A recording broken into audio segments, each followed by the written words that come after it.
C'est vrai que tu fais des pompes, des centaines de pompes. J'essaye de faire du qualitatif. C'est un peu comme le temps que je passe avec ma famille. Il faut que ce soit du temps de qualité. Ce n'est pas la quantité, hein, c'est cela. C'est ça. L'entraînement, il faut que l'entraînement soit un entraînement de qualité. Il faut également assurer un niveau constant. On ne va pas à la salle de sport pendant 1 heure pour faire n'importe quoi. Il faut faire du travail de qualité, ciblé, et la différence entre ne rien faire et travailler de manière intelligente, c'est très important. Tous les jours, on avance un tout petit peu et au bout, eh bien, ça fait une grosse différence. Ce qui est important, c'est pas tant le temps que l'on passe, c'est la qualité. Lorsque les personnes se regardent, les personnes se disent, il s'aime, il aime son corps. Mais en fait, moi, je sais que le corps que tu as te permet d'être le joueur que tu es.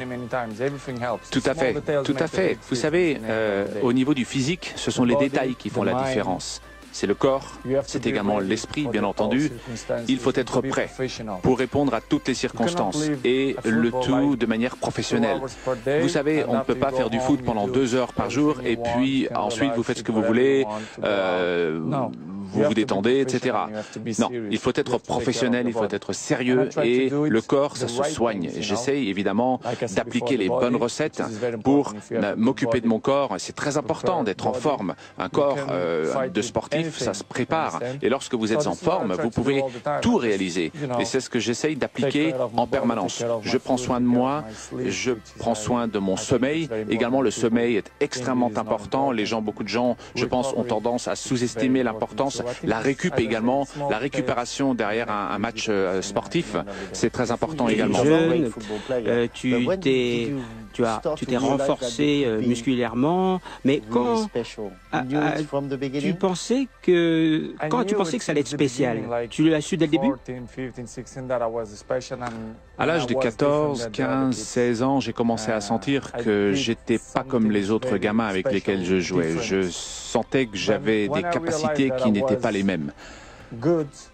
Alors, je sentais que je jouais bien, mais c'est vraiment au Manchester United que j'ai commencé à jouer avec de grands joueurs, avec Raheem Giggs, Ferdinand et d'autres. Et c'est là que j'ai commencé à sentir des changements en moi, une évolution. Et j'ai senti que j'avais peut-être suffisamment de talent pour remporter potentiellement un jour un ballon d'or. Donc j'ai commencé la première année là-bas, et puis la deuxième année, je me suis dit, allez, je vais m'engager encore plus pour y arriver. C'est-à-dire que tu veux être le meilleur joueur du monde. D'avoir Lionel Messi, est-ce que vous vous battez pour la même chose? Est-ce que cela te motive?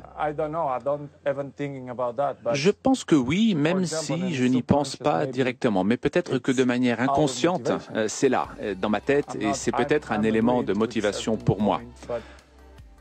Je dirais que ma motivation, avant tout, c'est moi-même. Je pense que la bataille que je mène, c'est une bataille contre moi-même, quelque part. Évidemment, quand je dis bataille, c'est une bonne bataille. Et en même temps, lorsque l'on est joueur de football, on joue contre d'autres équipes et on a sans cesse envie de gagner pour remporter des coupes, la Ligue des Champions, etc. Donc c'est une bataille permanente que l'on mène finalement. Et ma motivation, je le disais, j'en ai besoin tous les jours. Toujours motivé? Tout à fait. Lorsque je me lève le matin, je suis motivé pour aller m'entraîner, pour aller sur le terrain, et ça, c'est super important.